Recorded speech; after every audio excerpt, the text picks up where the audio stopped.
प्रभाग क्रमांक 3मध्ये भारतीय कम्युनिस्ट पक्षाचे अधिकृत उमेदवार शेख आसमा युसूफ यांची कॉर्नर सभा संपन्न।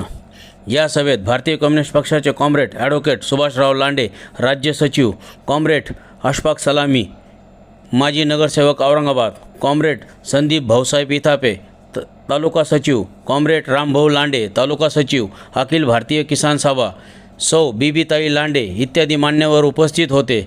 तर सुभाषराव लांडे यांनी त्यांचे विचार मांडले। संवाददाता शेख युसूफ, न्यूज 18, अहमदनगर दर्पण। दलित मुस्लिम यांचे नाव कट केले बिहारमध्ये, तेच झालं बिहारच्या निवडणुकीमध्ये नाव कट केले म्हणून विरोधी पक्षांनी त्या ठिकाणी सांगितलं। आणि तीच गोष्ट त्यांचं काय म्हणणं आहे, आता लोकसभेला आम्ही आलो, विधानसभेला आलो आणि सगळ्या महानगरपालिका नगरपालिका सुद्धा आम्हालाच पाहिजे।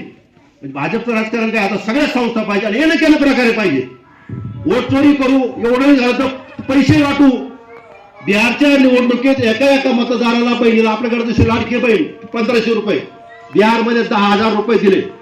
आणि पैसा कोणाचा? आपला सगळा सरकारी तुरीचा पैसा। महाराष्ट्राच्या सुद्धा निवडणुकीत आपण बघितलं 1500 रुपये लाडकी बहीण योजना, बहिणीला पैसे द्यायला आमची काही हरकत नाही, चांगली गोष्ट आहे।